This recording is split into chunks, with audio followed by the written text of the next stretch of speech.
So the next thing to happen on Monday Night Raw, we get to the next segment of the night where we see the World Heavyweight Champion Gunther.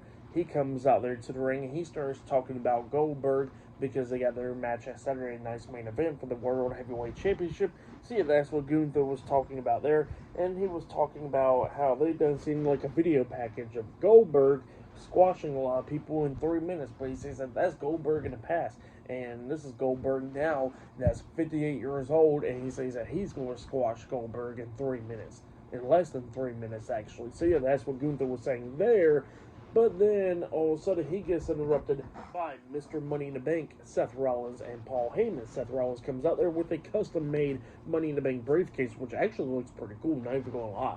And, yeah, Seth Rollins comes out there, and so yeah, Seth Rollins comes out there and he starts talking, and he was talking about what happened at Night of Champions, and he said that, he wasn't out there to cash in his Money in the Bank briefcase on John Cena and become WWE Champion. He said that was not his path at all. He said the only reason he came out there at Night of Champions was to cost CM Punk the match, because he said out of his own mouth that, he's going anytime that he gets breath in his lungs and all, and CM Punk is very close to a world title, he's going to make sure that CM Punk doesn't get the world title.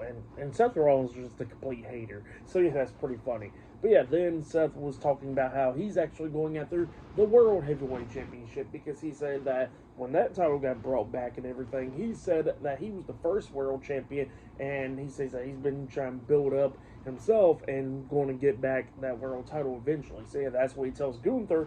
But then all of a sudden they get interrupted by CM Punk. CM Punk comes running down. He starts brawling with Seth, beating him down. Seth is trying to fight back and everything. He's going back and forth, but then CM Punk starts getting the upper hand, and Seth quickly gets out of the ring, running through the crowd and everything. And then CM Punk is staring at him, and then Punk was going to leave out the ring, but then Gunther grabs Punk by the arm, and then that's when Punk pushes Gunther down, all pissed off, and he tells Gunther to stay out of his way. So yeah, that's what happened there, and we're definitely getting a feud between CM Punk and Gunther. It definitely seems like next, which is going to be amazing there. But yeah, that's what happened there. And then we see Seth Rollins laughing and everything in the crowd, and then coming up behind him was LA Knight. LA Knight returns, and he starts brawling with with Seth Rollins through the concession stands and all that in the hallway, going at it with him. But then Seth quickly dumps drink into his face, and he quickly got away. So yeah, that's what happened there.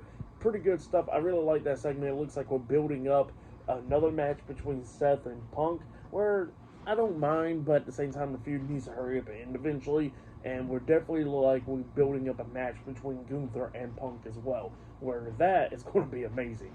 But yeah, that's what happened there. Pretty good stuff. But then after all that stuff, we see all the members of the Judgment Day backstage. The tag team champions Finn Balor and JD McDonough, Dominic Mysterio and Raquel Rodriguez, and Roxanne Perez is back there. And yeah, Roxanne is one half of the women's tag team champions now, and Raquel was not too happy about that and talking about how, what, is everybody trying to forget about Liv all of a sudden now because she's going to be coming back really soon.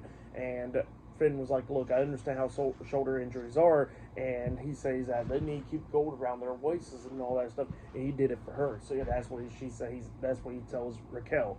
And then he says that let's have a vote to see if Roxanne can get into the Judgment Day. And pretty much Finn voted yes, JD voted yes, and then Dominic says alleged yes because he needs to talk to Liv about it. And Raquel just tells her she needs to hold up her end. So yeah, that's what she says there. So it looks like Roxanne Perez is now officially a part of the Judgment Day. But yeah, that's what happened there. And Roxanne was talking about how she's going to handle Kairi Sane, which we did get a vignette of Kairi Sane talking about the Pirate Princess's bag. So yeah, that's what happened there. But next it'll be Lyra Valkyria versus Bayley in a number one contenders match up next on Monday Night Raw. So yeah, that match is up next. And still to come later on tonight, we're going to be seeing Penta and Sami Zayn versus Braun Breaker and Bronson Reed in a tag team match later on tonight on Raw as well. So yeah, I'll see you guys later. Till then.